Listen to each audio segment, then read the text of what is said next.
চকবাজারের চুরিহাটটা এখন ছাই মাখা ধ্বংসস্তূপ। মৃত্যুর মিছিলে লাশের সংখ্যা ৭০, হারানো স্বজনের খোঁজে মানুষের আর্তনাদ। হঠাৎ এমন বিকট শব্দ আইলো, এখানে আগুন জ্বলে গেল। শব্দের পরে একদম অনেক দাউ দাউ করে 2 মানুষ সমান আগুন হয়ে গেছে পুরো এলাকা। এই ওয়াহেদ ভবনের নিচে সেখানে হোটেল ছিল, কেমিক্যালের দোকান ছিল।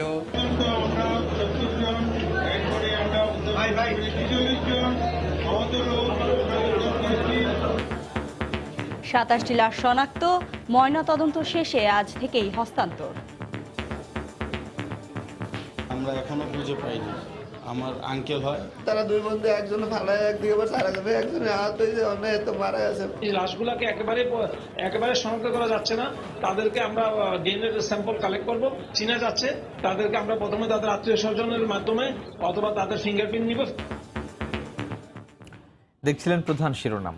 দুপুরের সময় সঙ্গে আছি সাজিদ রাজু এবং আমি শিরিন আক্তার। এবার অন্যান্য শীর্ষ সংবাদ। চকবাজারের ঘটনা থেকে শিক্ষা নিয়ে ভবিষ্যতে সতর্ক থাকবে সরকার, বললেন ওবায়দুল কাদের। কেমিক্যাল কারখানা সরাতে সময়ের প্রয়োজন, দাবি স্বরাষ্ট্রমন্ত্রীর। সরকারের অব্যবস্থাপনার কারণে প্রাণ হারাচ্ছে মানুষ। চকবাজারে অগ্নিকাণ্ডের প্রতিক্রিয়ায় মির্জা ফখরুল বললেন, ক্ষমতায় টিকে থাকাই তাদের লক্ষ্য। দুর্ঘটনার দায় সিটি কর্পোরেশন সহ সংশ্লিষ্ট সবার, বলছেন বিশ্লেষকরা। রোধের উপায় জানা থাকলেও নেই কার্যকর ব্যবস্থা।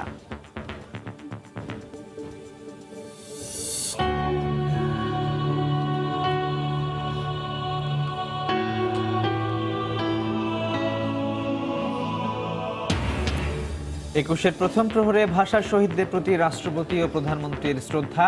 রাজধানী সহ দেশের বিভিন্ন স্থানে শহীদ মিনারের সর্বস্তরের মানুষ।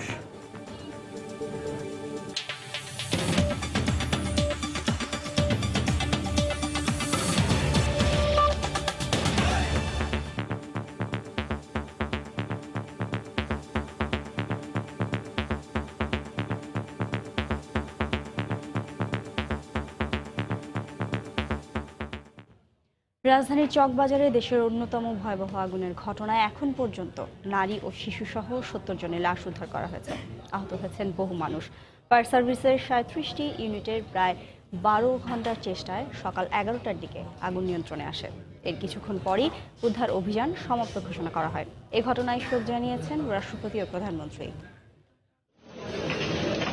পুড়ে যাওয়া যানবাহনের ধ্বংসাবশেষ, ছাইমাখা রাস্তা আর ভবন দেখে মনে হতে পারে কোনো যুদ্ধাক্রান্ত এলাকার চিত্র। পুরান ঢাকার চকবাজারের চুরিহাট্টার হাল এখন এমনই। আগুনের লেলিহান শিখা কেবল প্রাণী কেড়ে নেয়নি, নিঃশেষ করে দিয়েছে বেঁচে থাকার অবলম্বনটুকুও। আগুন নিবেছে, এখন বাড়ছে কেবল ধ্বংসের খতিয়ান। ক্ষতির সঠিক হিসেব অবশ্য এখনো মেলেনি অনেক ক্ষতিগ্রস্তের খোঁজও। আমরা রাস্তায় বেরোছি, এখন তো আমরা তো বাসায় তো থাকতে পারি না, বাচ্চা কাচ্চা এই যে কাপড় চোপড় ছাড়াই নিয়ে এসে পড়ছে। আর এই পুরান ঢাকাতে যে কেমিক্যাল না থাকে, সরাই অন্য দূরে রাখা হয়, সবচেয়ে ভালো হয়। কতজন লোক মারা গেছে এখন পর্যন্ত বলা যাচ্ছে না। আমাদের সাথে ঘুরতে পারতাম, আমরা তো এখানে এখন নাও থাকতে পারতাম, ইন্টারভিউ হয়তো নাও দিতে পারতাম। বুধবার রাত আনুমানিক 10টার দিকে চকবাজারের চুরিহাট্টা মসজিদের গলি ও তার আশপাশের এলাকা হঠাৎ করে কেঁপে ওঠে বিকট শব্দে। কিছু বুঝে ওঠার আগেই দ্রুত ছড়িয়ে পড়ে আগুন। পুড়তে থাকে দোকানপাট, বসতবাড়ি ও অফিস আদালত সহ বিভিন্ন স্থাপনা। রেহাই পায়নি সরু রাস্তায় জট পাকিয়ে থাকা যানবাহনগুলো। প্রচুর জ্যাম ছিল, আমার গাড়ি ব্রেক করেছিল। হঠাৎ এমন বিকট শব্দ আইলো, এখানে আগুন জ্বলে গেল। গাড়ির যে গ্যাস সিলিন্ডার সূত্রপাত এবং সূত্রপাতের পরে চুরিহাট্টা মসজিদ সংলগ্ন ওয়াহেদ ভবনে ভয়াবহ আগুনের দৃশ্যপাত। এই ওয়াহেদ ভবনের নিচে সেখানে হোটেল ছিল, কেমিক্যালের দোকান ছিল। বিভিন্ন দাহ্য পদার্থ থাকায় আগুনের ভয়াবহতা দ্রুত বাড়তে থাকে। ফায়ার সার্ভিসের প্রায় ৩৭টি ইউনিট আগুন নিয়ন্ত্রণের চেষ্টার পাশাপাশি শুরু করে আটকে পড়াদের উদ্ধার কাজ। এবং ঢাকা মেডিকেল কলেজ এবং ৪১ জন আহত রাতভর চেষ্টার পর সকালে আগুন নেভানোর কাজে যোগ দেয় বিমান বাহিনীর 2টি হেলিকপ্টার। বেলা 11টার পর বসমানে আগুন। ততক্ষণে নিভে গেছে অনেকগুলো প্রাণের প্রদীপ। যন্ত্রণায় কাতর, দগ্ধ আরও অনেক মানুষ। বিলায়েত হোসাইন, সময় সংবাদ, ঢাকা। চকবাজারে ঘটনাস্থলে আছেন রিপোর্টার রাশেদ বাপ্পি। সরাসরি যাচ্ছি তার কাছে। বাপ্পি। রাজু, নিমতলী ট্র্যাজেডির কথা আপনার মনে আছে কিনা? কয় তারিখে? 3 জুন 2010। সেই তারিখের সঙ্গে আরেকটি নতুন তারিখ যুক্ত হলো 21 ফেব্রুয়ারি 2019।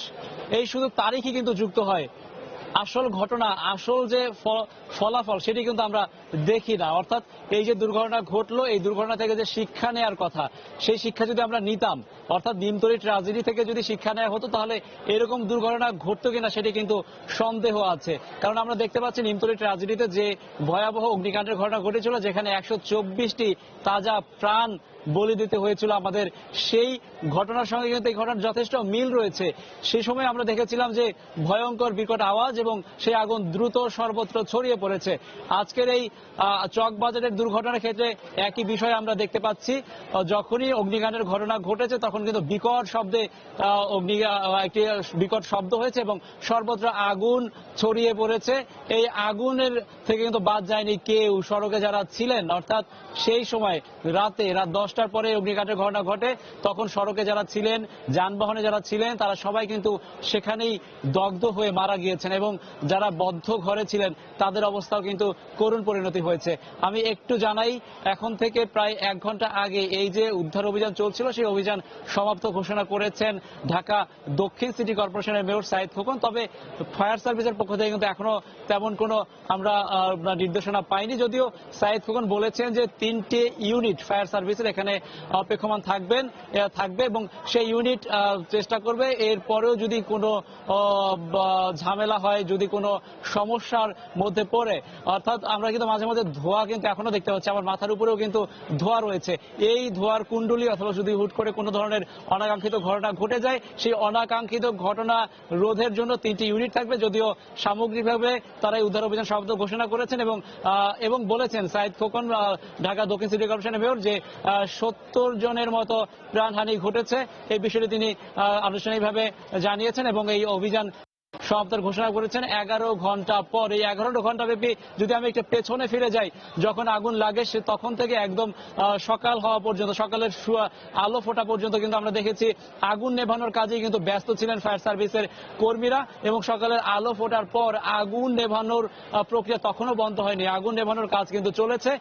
সেই সঙ্গে ফায়ার সার্ভিসের কর্মীরা কিন্তু যোগ দিয়েছিলেন মরদেহ সরানোর, মরদেহ উদ্ঘাটনের, মরদেহ কোথায় আছে সেগুলো খোঁজার তারা চেষ্টা করেছেন এবং আমরা দেখেছি একে একে কিন্তু বেশ কয়েকটি মরদেহ আমাদের চোখের সামনে দিয়ে নিয়ে যাওয়া হয়েছে এবং সব মরদেহ কিন্তু তাকানো যায় না, তাকালেও কিন্তু তাদেরকে চেনার উপায় নেই, এমন এমন মরদেহ যেগুলো একদম পুরো ছাই হয়ে গিয়েছে। আমি একটি বিষয় বলতে চাই যে সকাল থেকে এ পর্যন্ত বেশ কয়েকজন সরকারি ঊর্ধ্বতন মন্ত্রী এখানে এসেছেন, দায়িত্বশীল মন্ত্রী এখানে এসেছেন এবং আইন শৃঙ্খলা বাহিনীর ঊর্ধ্বতন কর্মকর্তাও কিন্তু এখানে এসেছিলেন স্বরাষ্ট্রমন্ত্রী আসাদুজ্জামান খান কামাল, এখানে এসেছিলেন বাংলাদেশ আওয়ামী লীগের সাধারণ সম্পাদক, সড়ক পরিবহন সেতু মন্ত্রী ওবায়দুল কাদের, ঢাকা দক্ষিণ city corporation mayor Sayeed Khokon এখানে অনেকক্ষণই ছিলেন।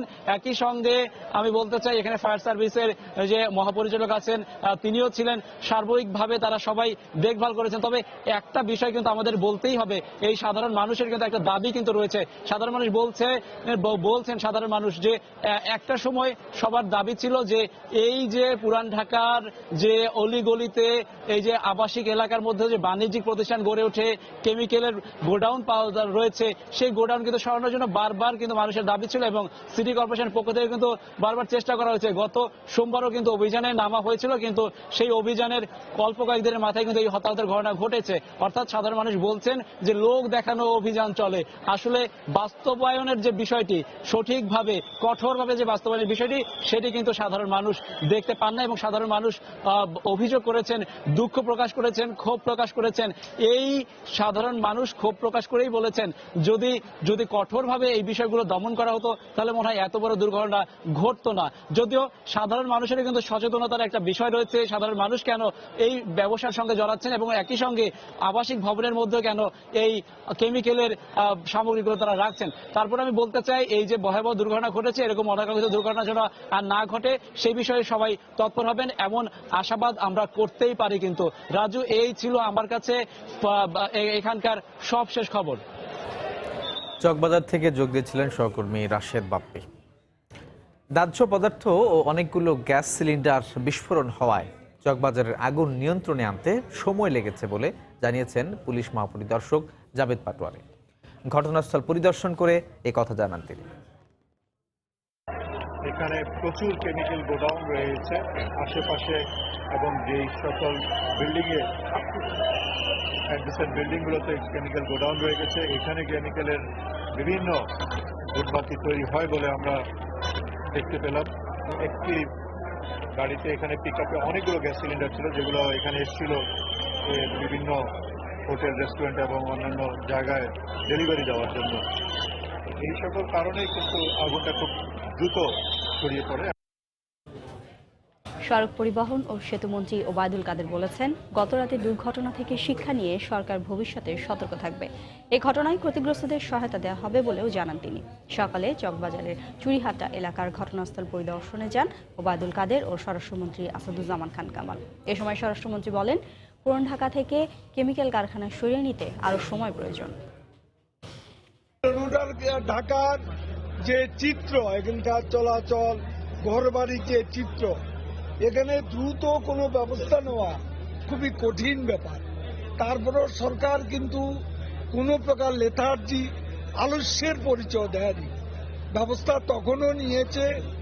এবার আমরা এ ঘটনা থেকে আবারও শিখলাম, যাতে এ ধরনের ঘটনার পুনরাবৃত্তি রোধে ভবিষ্যতে প্রয়োজনীয় পদক্ষেপ নেওয়া যায়, সেই ব্যাপারে আমরা সতর্ক থাকবো। আসার সময় দেখেছেন কিভাবে দালান কোঠাগুলি হয়ে গিয়েছে, এইগুলিকে কোনো একটা কিছু সিস্টেমে আনতে হলে এটা যথেষ্ট সময়ের প্রয়োজন। আপনারা জানেন যে নিমতলির ঘটনার পরে আমরা বলেছিলাম আপনাদের কেমিক্যাল ইন্ডাস্ট্রিগুলি সরিয়ে নেন, তখন আমরা দেখেছি সরিয়ে নিয়েছে, আবার এগুলি আসছে। আমাদের মেয়র মহোদয় এটার জন্য কাজ করছেন এবং তিনি এইখানে কোনো কেমিক্যাল ইন্ডাস্ট্রির পারমিশন দিচ্ছেন না। এদিকে এ ধরনের দুর্ঘটনার জন্য সিটি কর্পোরেশন সহ নীতি নির্ধারণী সংস্থাগুলোর দায় রয়েছে বলে মনে করেন পরিবেশ বিষয়ক আইনজীবীরা। এই ধরনের দুর্ঘটনার দায় রাষ্ট্র কোনোভাবেই এড়াতে পারে না বলেও মত তাদের। আর নগর পরিকল্পনাবিদরা বলছেন, দুর্ঘটনার কারণগুলো জানা থাকা সত্ত্বেও কার্যকর প্রতিরোধমূলক ব্যবস্থা না নেওয়ায় এত প্রাণহানি। খান মোহাম্মদ রুমাইলের রিপোর্ট। পুরান ঢাকার অলিগলিতে রাত বাড়লেও মানুষের উপস্থিতি কমে না। চকবাজারের চুরিহাট্টার ঘিঞ্জি আর অপরিসর গলিতে বুধবার রাতেও ভিড় ছিল বেশ। যানজটে নাকাল মানুষগুলো আর ফিরবে না ঘরে, নির্দয় আগুন তাদের পাঠিয়ে দিয়েছে না ফেরার গন্তব্যে। ঠিক 10 বছর আগে পুরান ঢাকার নিমতলিতেই রাসায়নিকের গোডাউন থেকে আগুনে পুড়ে মরেন 124 জন মানুষ। প্রতিবার অগ্নিকাণ্ডের পরই আসে শোক আর আশ্বাসের বার্তা। কারখানাগুলোকে অগ্নিরোধক করার, আবাসিক এলাকা থেকে কেমিক্যাল গোডাউন সরিয়ে নেয়ার, ঝুঁকিপূর্ণ ভবন থেকে বাসিন্দাদের সরিয়ে নেয়ার, রাস্তা বড় করার, কিন্তু আশ্বাসের সঙ্গে বাস্তবতা মেলে না। স্টেটের এটা ইমপ্লাইড রেসপন্সিবিলিটি হচ্ছে to take care or look after the citizen of the country. So state always responsible. আর কেউ না থাকলেও সাধারণ মানুষ সবসময় স্টেটকে রেসপন্সিবল করে রেমেডি চাইতে পারে। এটা রেগুলার চেকের মধ্যে নিয়ে আসার ব্যাপারে দায়িত্ব কাদের ছিল? সিটি কর্পোরেশনের তো দায়িত্ব ছিলই। জড়িত তো যারা ব্যবস্থা নেওয়ার কথা বলছেন তারাই তো আসলে রেসপন্সিবল। আর নগর পরিকল্পনাবিদরা এটিকে দুর্ঘটনা নয়, দেখছেন অবহেলাজনিত হত্যাকাণ্ড হিসেবে। তাদের মতে এসব থেকে বের হওয়ার পরিকল্পনা, কারণ নির্ধারণ এসব হয়েছে আগেই, দরকার শুধু বাস্তবায়ন। এটি ঠিক দুর্ঘটনা বলা যাবে না, এটি আত্মাহুতি, এটি সকলের অবহেলার শিকার এবং সেই অর্থে অবহেলাজনিত হত্যাকাণ্ড বটে। আমরা জানি কি করতে হবে, আমরা জানি কোথায় সমস্যা। এগুলোর আলোচনা, পরিকল্পনা কোনোটাই বাকি নেই, শুধুমাত্র কার্যকর ব্যবস্থাপনা। তাহলে কি আমাদের কার্যকর ব্যবস্থাপনাই সবচেয়ে বড় গুরুতর দায়? তাই যদি হয়ে থাকে, যারা যারা এর জন্য দায়ী প্রত্যেককে দায় নিতে হবে। তারা বলেন, শুধু আইন প্রয়োগ কিংবা সচেতনতা তৈরির সভা সম্মেলনে সীমাবদ্ধ না থেকে দুর্ঘটনা রোধে লড়তে হবে নাগরিকদের। খান মোহাম্মদ রুমেল, সময় সংবাদ, ঢাকা। হারানো স্বজনের সন্ধান আর নিহতদের মরদেহের খোঁজে ঢাকা মেডিকেল কলেজ হাসপাতালের করিডোর এখন লোকে লোকারণ্য। অনেকেই আপনজনকে খুঁজে পেয়ে আশায় বুক বাঁধছেন, আবার অনেকেই প্রিয়জনের লাশ শনাক্ত করার পর ভেঙে পড়েছেন কান্নায়। কেউ বা আবার আহত নিহত কোনো তালিকাতেই খুঁজে পাননি স্বজনকে। ঢাকা মেডিকেলের মর্গের একপাশে আফরোজার বাবার আর্তচিৎকার, উদ্ভ্রান্তের মতো ছোটাছুটি। যাকেই পাচ্ছেন জিজ্ঞেস করছেন প্রিয়জনের খবর, কিন্তু তখনও তিনি জানেন না জামাতার মৃত্যুর খবর। 1 মাস আগেই বিয়ে হয়েছিল মেয়ের। চকবাজারের চুরিহাট্টায় অগ্নিকাণ্ডের ঘটনাস্থলে টেলিফোনের দোকান ছিল আফরোজার স্বামীর। ঘটনার সময় বড় ভাইকে নিয়ে ব্যবসা প্রতিষ্ঠানেই ছিলেন তিনি। আগুনে দগ্ধ হয়ে মারা যান তারা 2 ভাই। ওরা দোকান থেকে বাড়িতে পারেনি, এর একটা মনে আসলো আর কি। জামাই এমন, মেয়ের বাসুর, মানে ওরা দুজনেই দোকানে ছিল, ওইখানে দুজনে দগ্ধ হয়ে গেছে, দুজনে মারা গেছে। আমরা লাশ শনাক্ত করতে পারছি এখানে। পেশায় জুতার ব্যবসায়ী মোশাররফ হোসেন বাবুল আরেক ব্যবসায়ী বন্ধুকে নিয়ে বাড়ি ফিরছিলেন। পথে চুরিহাট্টায় যানজটের জন্য থেমেছিল তার রিক্সা, তাতেই কাল হলো তার জন্য। হঠাৎ বিস্ফোরণে অজানায় হারিয়ে গেলেন বাবুল। তবে বিধাতার লীলা খেলায় বেঁচে গেছেন রিকশায় থাকা বন্ধু সাইফুল ইসলাম। আহত অবস্থাতেও মর্গে এসেছেন বন্ধুর মরদেহের খোঁজে। লাশ শনাক্তের পর ভেঙে পড়েছেন কান্নায়। আমরা দুজন রিক্সায় ছিলাম, তো হঠাৎ করে একদম 1 সেকেন্ডের ভিতরে একটা বিকট শব্দের পরে একদম অনেক দাউ দাউ করে 2 মানুষ সমান আগুন হয়ে গেছে পুরো এলাকা। উপরে বিল্ডিং এর ভেঙে পড়ছে, আমি এখানে মাথায় আঘাত পেয়েছি, 2জন 2 পাশে পড়ে গেছি। রিক্সাওয়ালা সম্ভবত জায়গায় মারা গেছে। তারা 2 বন্ধু, একজন ফালায় একদিকে পড়ছে, একজনে আহত হয়েছে, অন্য তো মারা গেছে আমার বসের। সান্ত্বনার জন্য হলেও অনেকে প্রিয়জনের মরদেহটি খুঁজে পেয়েছেন, তবে এটাও ভাগ্যে জোটেনি অনেকের। ভবনটির পাশের এক ডেকোরেটরের দোকানে থাকা জুম্মন হোসেনের কোনো খোঁজই জানা নেই তার স্বজনদের। নানা মানুষের কথা শুনে বেশ কয়েকটি হাসপাতাল ঘুরে মর্গে এসে পৌঁছেছেন তারা, আশা যদি খবর মেলে প্রিয় মানুষটার। আমরা এখনো খুঁজে পাইনি। আমার আঙ্কেল হয়, উনি ডেকোরেটরের দোকানে, উনি ওখানে সবাই মিলে ফ্রেন্ড সার্কেল মিলে বসে, ওই অবস্থায় ওনাদের এই ঘটনাটা ঘটে। অন্য হাসপাতালেও গেছি, মিটফোর্টে গেছি, এখানেও আসছি, এখানে যত বডি আছে দেখছি। সর্বশেষ পাওয়া তথ্য অনুযায়ী বার্ন ইউনিটে চিকিৎসাধীন রয়েছেন 9 জন, একজনকে ভর্তি করানো হয়েছে আইসিইউতে। আমরা এই পর্যন্ত 10 জন রোগী পেয়েছি যারা আমাদের এনলিস্টেড। এর মধ্যে একজন প্রাথমিক চিকিৎসা দিয়ে ছেড়ে দেওয়া হয়েছে, আর বাকি 9 জন এখন ভর্তি আছে। এর ভিতরে একজন আমাদের আইসিইউতে আছে, আমি দেখে এসেছি। আমরা তো 60% বার্ন এবং ইনহেলেশন বার্ন আছে। ঢাকা মেডিকেল কলেজ হাসপাতালের বাইরে চকবাজারের আগুনে দগ্ধ ও আহতদের নামের তালিকা টাঙিয়ে দিয়েছে কর্তৃপক্ষ। নিয়ন মোহাইমিন, সময় সংবাদ, ঢাকা। এই মুহূর্তে ঢাকা মেডিকেল কলেজ হাসপাতালে আছেন রিপোর্টার রাশেদ লিমন, যাচ্ছি তার কাছে। রাশেদ, সবশেষ কি খবর আছে আপনার কাছে? রাজু, ঠিক 2টা নাগাদ, দুপুর 2টা নাগাদ কিন্তু যে লাশ হস্তান্তর প্রক্রিয়া, সেই হস্তান্তর প্রক্রিয়া শুরু হয়েছে। এর মধ্যে শনাক্ত হয়েছে এমন বেশ কয়েকজনের মরদেহ তার স্বজনদের কাছে কিন্তু হস্তান্তর করা হয়েছে। এবং আমি যদি একটু দেখাতে পারি যে ঘুরিয়ে, যে এই যে সামনে রুমটা দেখা যাচ্ছে, এখানেই কিন্তু পুলিশ তথ্যগুলো সংগ্রহ করছেন এবং এর মাধ্যমে তারা এগুলো খতিয়ে দেখে বিচার বিশ্লেষণ করে তারা সঠিক অভিভাবকের কাছে যে মরদেহ, সেই মরদেহটি হস্তান্তর প্রক্রিয়া তারা পরিচালনা করছেন। এবং এখান থেকে আসলে মূলত এই যারা তাদের স্বজনদের লাশ শনাক্ত করা হয়, প্রত্যেকটি লাশ যে রয়েছে, যে 67টি ব্যাগে যে 70টি মরদেহ রয়েছে, সেই মরদেহগুলো দেখে এসে তারা লাশের নাম্বার অনুযায়ী এখানে যে দায়িত্বরত যে কর্মকর্তারা রয়েছেন তাদের কাছে বিষয়টি ইনফর্ম করছেন। পরবর্তীতে তাদের নাম ঠিকানা লিপিবদ্ধ করে তারা বিভিন্নভাবে খোঁজখবর নিয়ে প্রাথমিকভাবে যখন তাদের কাছে মনে হয় এই লাশের বা মৃতদেহের এই উপযুক্ত অভিভাবক, তখনই তাদের কাছে হস্তান্তর করা। এবং প্রাথমিকভাবে যাচাই বাছাই শেষে এখন পর্যন্ত 28 জনকে শনাক্ত করা হয়েছে এবং এর 28 জনের মধ্যে 14 জনের পুরোপুরি যে শনাক্ত করা হয়েছে, সেই রিপোর্টটি কিন্তু মেডিকেল কর্তৃপক্ষকে পুলিশের কাছ থেকে দেয়া হয়েছে। তার মানে এই যে প্রথম অবস্থায় যে প্রক্রিয়াটা, সেই প্রক্রিয়ায় প্রথম 14 জনের লাশ হয়তো বা কিছুক্ষণের মধ্যেই হস্তান্তর করা সম্পন্ন হবে। এবং এতক্ষণ পরে আমরা কিন্তু দেখছি যে বিষয়গুলো যে এই স্বজনদের যে রাহাজারি, স্বজনদের অপেক্ষা, সেই অপেক্ষার পালা কিন্তু যে চলছে, যে বিষয়টি সেটি মূলত আসলে যে তারা কিন্তু প্রাথমিক অবস্থায় যারা শনাক্ত করতে পেরেছে, আমরা দেখেছি বেশ কিছু হয়তো বা 10 থেকে 12টি মরদেহ ছিল যেগুলো আসলে শনাক্ত করার মতো, গায়ের কাপড় বা মুখমণ্ডল খুব একটা পুড়ে যায়নি তেমন মৃতদেহ রয়েছে। কিন্তু বাকিগুলো কিন্তু আসলে বলতে গেলে পুরে কোনো মরদেহ পুরে ছাই হয়ে গেছে। আমি যেমনটি জানাচ্ছিলাম যে 67টি ব্যাগে কিন্তু 70টি লাশ রয়েছে। এর মধ্যে 2 সহোদর রয়েছেন, তাদের এক সন্তান, 3 জনের মৃতদেহ আসলে এমনভাবে ছিল একসঙ্গে মুড়িয়ে তাদের কিন্তু একই ব্যাগে রাখা আছে, অর্থাৎ মৃতদেহগুলো আলাদা করা যাচ্ছে না এমন অবস্থায় রয়েছে। এবং তাদের ক্ষেত্রে, তাদের স্বজনদের ক্ষেত্রে কিন্তু এই মৃতদেহগুলো শনাক্ত করা যেমন কষ্টসাধ্য হচ্ছে, এবং তারা আসলে যারা এই মর্গে এসে লাশগুলো দেখছেন তারাও কিন্তু আসলে বাইরে এসে কান্নায় ভেঙে পড়ছেন। তাদের আবেগকে সামলে রাখা আসলে কঠিন হয়ে পড়ছে। এবং এই মুহূর্তে কিন্তু কিছু যারা রয়েছেন তারা কিন্তু অনেকেই আবার যারা মরদেহগুলো হাতে পেয়েছেন তখন কিন্তু আসলে অন্যরকম আরেক হৃদয় বিদারক দৃশ্যের অবতারণা হচ্ছে। মোট কথা বলা গেলে আসলে এই পুরো মর্গ এলাকা এবং এই আশেপাশের এলাকায় কিন্তু আসলে বাতাস সেই যখন থেকে এই মরদেহগুলো আসা শুরু করছে, যখন থেকে স্বজনরা আসা শুরু করছে, তখন থেকেই কিন্তু পুরো এলাকা ভারী হয়ে আছে তাদের চাপা কান্নায়, তাদের আর্তনাতে, তাদের আহাজারিতে।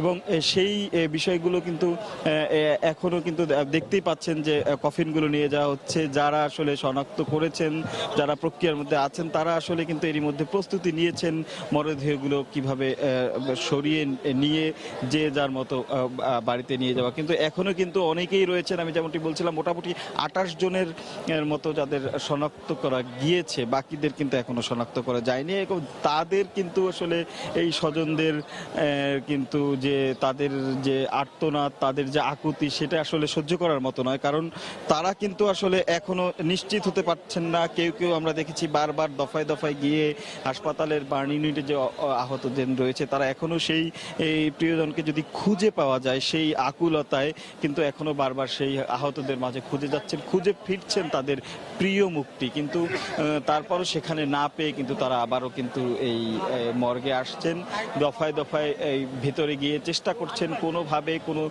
শরীরের কোনো চিহ্ন বা পোশাক বা অন্য কিছুর মাধ্যমে তাদের তার স্বজনকে আসলে শনাক্ত করা যায় কিনা। তো এই চলছে আসলে হস্তান্তর প্রক্রিয়া। যেহেতু একটু অনেকগুলো মৃতদেহ, এগুলো অনেক আলামত সংগ্রহ করার বিষয় ছিল, যে কারণে কর্তৃপক্ষ বলছে একটু হস্তান্তর প্রক্রিয়া একটু দেরি হয়েছে। তারপরও তারা শুরু করেছেন, তারা বলছেন যেগুলো শনাক্ত হয়েছে এগুলো যত দ্রুত সম্ভব তার পরিবারের কাছে তুলে দেওয়া হবে। তো এই ছিল রাজু এই ঢাকা মেডিকেল মর্গ থেকে এখনকার মতে আমার কাছ থেকে। সহকর্মী রাশেদ লিমন জানাচ্ছিলেন ঢাকা মেডিকেল কলেজ হাসপাতাল থেকে। পুরান ঢাকায় আগুনের ঘটনায় এখন পর্যন্ত 27 জনের লাশ শনাক্ত করা হয়েছে বলে জানিয়েছেন ঢাকা মেডিকেল কলেজ এর ফরেনসিক মেডিসিন বিভাগের প্রধান অধ্যাপক সোহেল মাহমুদ। নিহতদের ময়নাতদন্ত শেষে লাশ হস্তান্তর শুরু হয়েছে। যে লাশগুলোকে একেবারে শনাক্ত করা যাচ্ছে না তাদেরকে আমরা ডিএনএ স্যাম্পল কালেক্ট করব, আর যাদেরকে আমরা এভাবে চিনা যাচ্ছে তাদেরকে আমরা প্রথমে তাদের আত্মীয় স্বজনের মাধ্যমে অথবা তাদের ফিঙ্গারপ্রিন্ট নিব, ফিঙ্গারপ্রিন্ট নিয়ে তাদেরকে শনাক্ত করার ব্যবস্থা করব। আশা করি আমাদের খুব বেশি সমস্যা হবে না। আমরা যখন কয়েকটা ইউনিটে ভাগ হয়ে কাজটা করে ফেলবো, আশা করি কাজটা দ্রুত শেষ হবে। এদিকে দগ্ধ ও আহতদের সরকারি খরচে চিকিৎসা দেওয়া হবে বলে জানিয়েছেন স্বাস্থ্যমন্ত্রী জাহিদ মালেক। সকালে সিলেটে একথা জানান তিনি। এছাড়া অগ্নিদগ্ধদের সুচিকিৎসা দিতে রাজধানীর সব হাসপাতালে নির্দেশনা দেওয়া হয়েছে বলেও জানান মন্ত্রী। ঢাকা মেডিকেল কলেজে, সেলিমুল্লাহ মেডিকেল কলেজে, অন্যান্য হাসপাতালে বার্ন অ্যান্ড প্লাস্টিক ইনস্টিটিউটগুলো কাজ করে যাচ্ছে। সেখানে আমরা রাত্রেবেলায় ডাক্তার আরও বেশি করে রাত্রেবেলায় কল করা হয়েছে এবং সেখানে তাদেরকে যথাযথ চিকিৎসার ব্যবস্থা নেওয়া হয়েছে। সরকারি হাসপাতালে সমস্ত চিকিৎসাই সরকারিভাবে দেওয়া হয়। এই ধরনের অগ্নিকাণ্ড আগামীতে যদি না ঘটে আমাদের সেই ব্যবস্থা নিতে হবে। দুপুরের সময় আরো থাকছে। দর্শনার্থীদের পদচারণায় মুখর অমর একুশে গ্রন্থমেলা, শহীদ মিনারে শ্রদ্ধা জানাতে আসাদের গন্তব্য বইমেলা।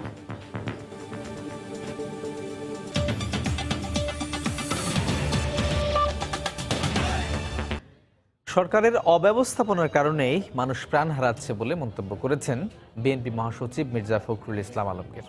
রাষ্ট্রকে ভালোভাবে পরিচালনার কোনো ইচ্ছে ক্ষমতাসীনদের নেই উল্লেখ করে তিনি আরও বলেন, শুধুমাত্র ক্ষমতায় টিকে থাকাই তাদের মূল লক্ষ্য। আজিমপুর কবরস্থানে ভাষা শহীদদের সমাধিতে শ্রদ্ধা জানানো শেষে চকবাজারের আগুনের ঘটনার প্রতিক্রিয়ায় তিনি একথা বলেন। এই সরকারের ব্যর্থতা তো সর্বক্ষেত্রে আছে এবং এই ক্ষেত্রে মানুষের জীবন রক্ষা করার ক্ষেত্রে বেশি আছে। আজকে সব জায়গাতেই দেখা যাচ্ছে মানুষ জীবন হারাচ্ছে এই সরকারের আপনার দায়িত্ব জ্ঞানহীনতার জন্য এবং তাদের অব্যবস্থার কারণে। কারণ রাষ্ট্রকে সুচারুরূপে পরিচালনা করার কোনো ইচ্ছে তো তাদের নেই। তাদের মূল লক্ষ্য হচ্ছে ক্ষমতায় যে কোনোভাবেই টিকে থাকা। দুর্ভাগ্যজনকভাবে যে অগ্নিকাণ্ড সংঘটিত হয়েছে সেই অগ্নিকাণ্ডে যারা নিহত হয়েছেন তাদের প্রতি গভীর শোক জানাচ্ছি। নিংড়ানো ভালোবাসা আর পরম মমতায় ভাষা শহীদদের প্রতি গভীর শ্রদ্ধা জানালো জাতি। ২১-এর প্রথম প্রহরে পুরো জাতির পক্ষে ভাষা শহীদদের প্রতি শ্রদ্ধা জানান রাষ্ট্রপতি ও প্রধানমন্ত্রী। এরপরই শহীদ মিনারে ঢল নামে শ্রদ্ধা জানাতে আসা সমাজের বিভিন্ন স্তরের মানুষের। জীবন বিলিয়ে দিয়ে যারা প্রতিষ্ঠা করেছিল মাতৃভাষার মর্যাদা, সেই সব মহত্বদের বিনম্র শ্রদ্ধায় স্মরণ করছে জাতি। বিস্তারিত জানাচ্ছেন দেবাশিস রায়।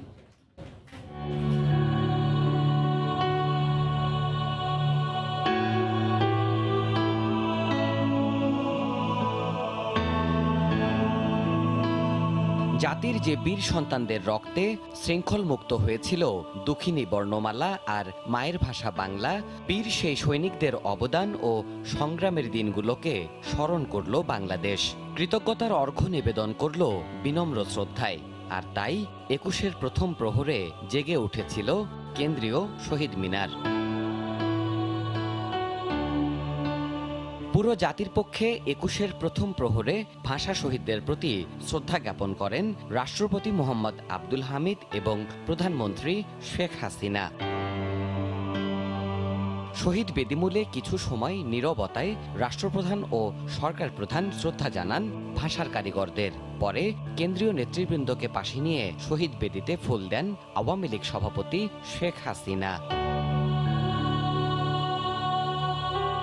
এরপর ভাষার মর্যাদার প্রশ্নে আপোষহীন সেই সব ত্যাগী আত্মার প্রতি শ্রদ্ধা জানান জাতীয় সংসদের স্পিকার ও ডেপুটি স্পিকার, সংসদে বিরোধী দলীয় নেতা এবং কূটনীতিকরা। আরও শ্রদ্ধা জানানো হয় ৩ বাহিনী প্রধান, রাষ্ট্রীয় বিভিন্ন সংস্থা ও প্রতিষ্ঠানের পক্ষ থেকে। রাষ্ট্রীয় আনুষ্ঠানিকতা শেষ হলে ফুলেল ভালোবাসা জানাতে সর্বস্তরের জনতার পদভারে মুখর হয়ে ওঠে স্মৃতির মিনার। বাহারি ফুলের পুষ্পার্ঘ্য অর্পণে বেদিমূলে ভিড় করেন সামাজিক, রাজনৈতিক, সাংস্কৃতিক সংগঠনের নেতারা। ঐক্যের ২১ ধ্বনিত হয় মুক্তির জয়গানে। ২১ মানেই অন্যায়ের বিরুদ্ধে প্রতিবাদ, যাবতীয় সংকীর্ণতার ঊর্ধ্বে ওঠে শুভবোধের অঙ্গীকার। ২১ মানেই আপন অধিকারের প্রশ্নে আপোষহীন থাকা। ২১-এর এই চিরজাগরুক স্বপ্ন জাগরুক রাখবে বাংলাদেশকে। মায়ের ভাষার প্রতিষ্ঠাতাদের রক্ত যুগে যুগে সমগ্র জনের মাঝে সঞ্চার করে যাবে দুর্বার গতিতে এগিয়ে চলার অদম্য প্রেরণা। দেবাশিস রায়, সময় সংবাদ, কেন্দ্রীয় শহীদ মিনার, ঢাকা। বাংলার প্রতি ভালোবাসা আর ২১-এর চেতনা নিয়ে আন্তর্জাতিক মাতৃভাষা দিবস পালন করছে বাঙালি। কেন্দ্রীয় শহীদ মিনারে ফুলেল শ্রদ্ধা নিবেদনে ঢল নামে সাধারণ মানুষের। বাংলাকে প্রকৃত অর্থে রাষ্ট্রভাষা করার তাগিদ এসেছে আবার। রিপোর্ট তোহা খান তামিমের।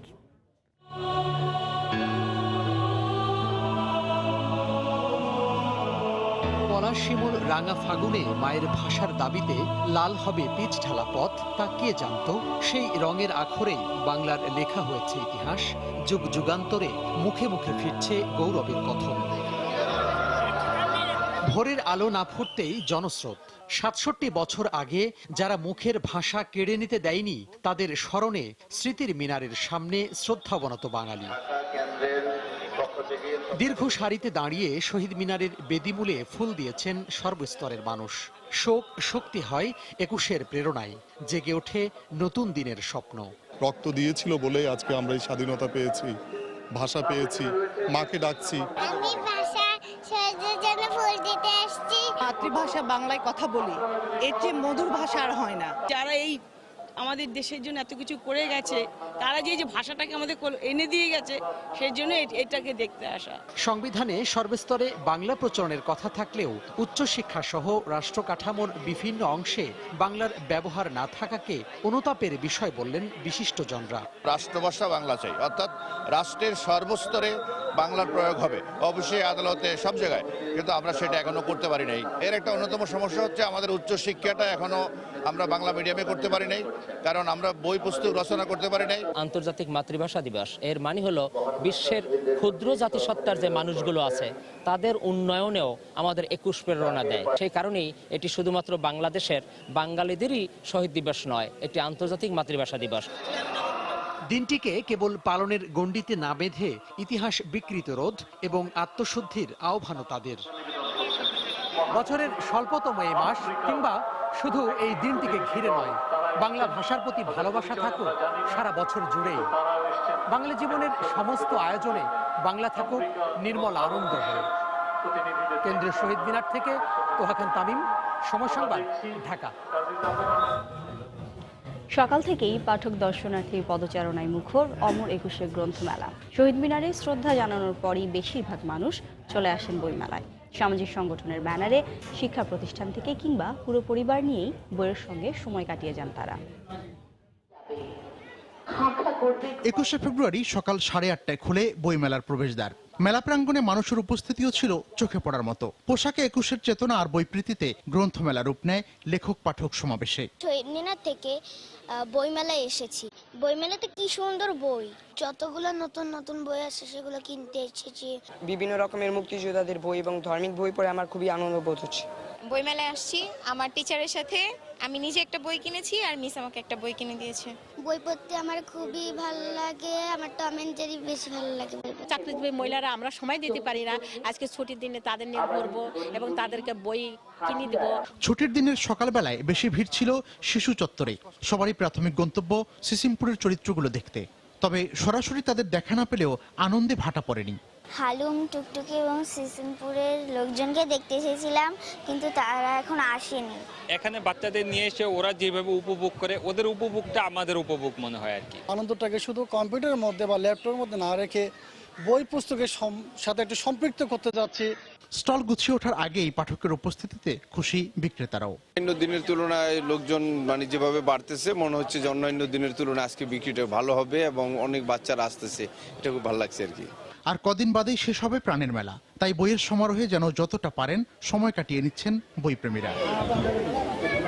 মিজানুর রহমান কবির, সময় সংবাদ, ঢাকা। দুপুরের সময় আরো থাকছে বিভিন্ন আন্তর্জাতিক গণমাধ্যমের শিরোনাম। ঢাকার চকবাজারে ভয়াবহ আগুন। ব্রিটিশ গণমাধ্যম বিবিসির প্রধান শিরোনাম চকবাজার।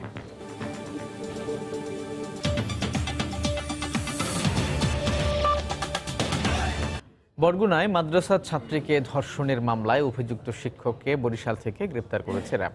গত রাতে বাকেরগঞ্জে অভিযান চালিয়ে তাকে গ্রেপ্তার করা হয়।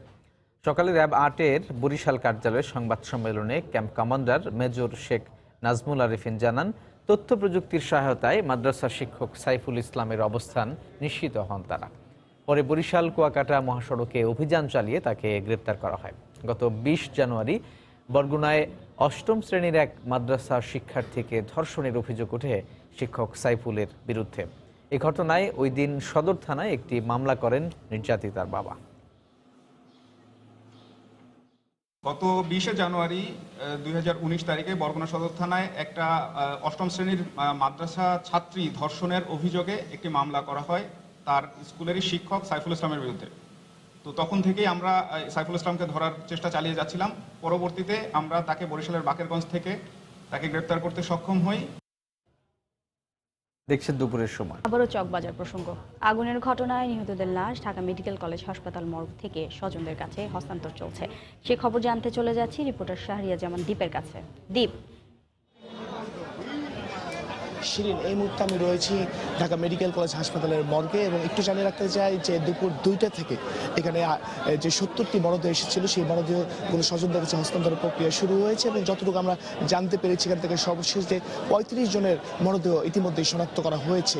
এবং একটু জানিয়ে রাখতে চাই আপনাদেরকে যে সর্বশেষ যে তথ্যটি আমাদের কাছে রয়েছে ঢাকা মেডিকেল কলেজ হাসপাতাল সূত্রে আমরা যেটি পেয়েছি যে এখন পর্যন্ত 58 জন পুরুষের মরদেহ শনাক্ত করা গেছে এবং 5 জন নারী মরদেহ শনাক্ত করা গেছে এবং 4 জন শিশুর মরদেহ শনাক্ত করা গেছে। এবং যতটুকু আমরা জানতে পেরেছি ইতিমধ্যে একজন পুরুষ এবং একজন শিশু মরদেহ কিন্তু তাদের পরিবারের কাছে হস্তান্তর করা হয়েছে। আপনারা যে ছবিটি দেখছেন, ছবির মাধ্যমে যদি আমি একটু দেখাতে চাই, ঢাকা মেডিকেল কলেজ হাসপাতালের যে মূল গেটটি রয়েছে সেই মূল গেটটি থেকে কিন্তু একটি একটি করে মরদেহ স্বজনদের কাছে হস্তান্তর করা হচ্ছে। যতটুকু আমরা জানতে পেরেছি যে 35টি মরদেহ সর্বপ্রথম শনাক্ত করা গেছে, সেই 35টি মরদেহ তাদের স্বজনদের কাছে হস্তান্তর করা হবে। একটু জানিয়ে রাখতে চাই যে ঢাকা মেডিকেল কলেজ হাসপাতালের ফরেনসিক বিভাগের প্রধান সোহেল মাহমুদ যিনি রয়েছে তার নেতৃত্বে কিন্তু ময়নাতদন্ত চলছে এবং যতটুকু আমরা জানতে পেরেছি 12:30 থেকে 1টার মধ্যে এই ময়নাতদন্তগুলো শুরু হয় এবং তিনি আমাদেরকে যেটি জানিয়েছেন যে প্রথমে তারা যে এই মরদেহগুলি শনাক্ত হবে সেই মরদেহগুলি তাদের পরিবারের কাছে দিবেন এবং পরবর্তীতে যেগুলো শনাক্ত করা যাবে না সেগুলি ফরেনসিক পরীক্ষার মাধ্যমে অন্যান্য যেসব পরীক্ষা রয়েছে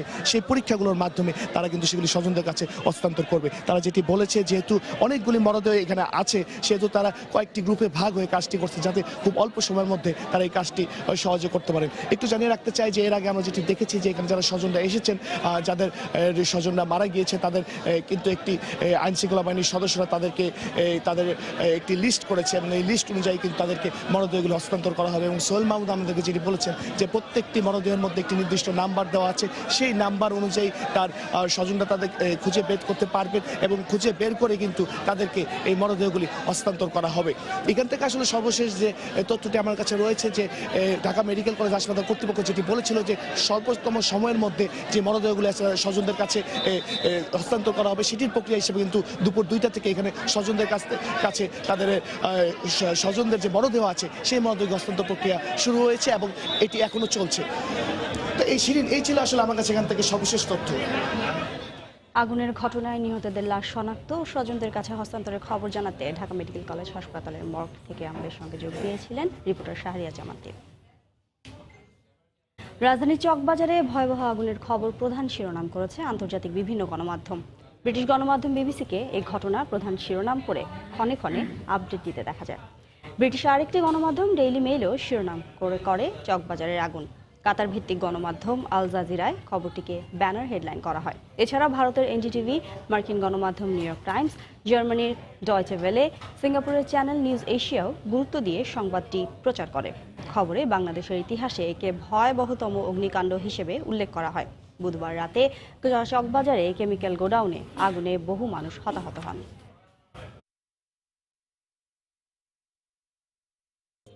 দুপুরের সময় শীর্ষ সংবাদগুলো জানিয়ে দিচ্ছি আরেকবার।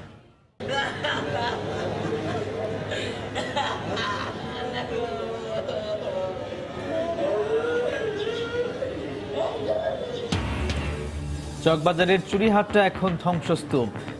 মৃতের সংখ্যা এখন পর্যন্ত 70, শনাক্ত 37 লাশ। ময়নাতদন্ত শেষে চলছে হস্তান্তর। চকবাজারের ঘটনা থেকে শিক্ষা নিয়ে ভবিষ্যতে সতর্ক থাকবে সরকার, বললেন ওবায়দুল কাদের। কেমিক্যাল কারখানা সরাতে সময়ের প্রয়োজন, দাবি স্বরাষ্ট্রমন্ত্রীর। সরকারের অব্যবস্থাপনার কারণেই প্রাণ হারাচ্ছে মানুষ। চকবাজারের অগ্নিকাণ্ডের প্রতিক্রিয়ায় মির্জা ফখরুল বললেন, ক্ষমতায় টিকে থাকাই তাদের লক্ষ্য। দুর্ঘটনার দায় সিটি কর্পোরেশন সহ সংশ্লিষ্ট সবার, বলছেন বিশ্লেষকরা। রোধের উপায় জানা থাকলেও নেই কার্যকর ব্যবস্থা।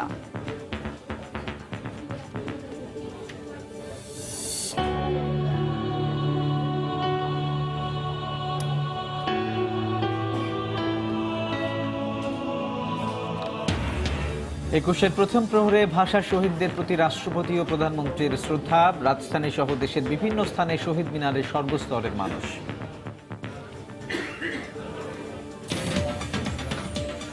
এই ছিল দুপুরের সময়। আপনার মোবাইলে সময় সংবাদ দেখতেও সকল খবর পেতে ডাউনলোড করুন সময় অ্যাপ। সঙ্গেই থাকুন সময়।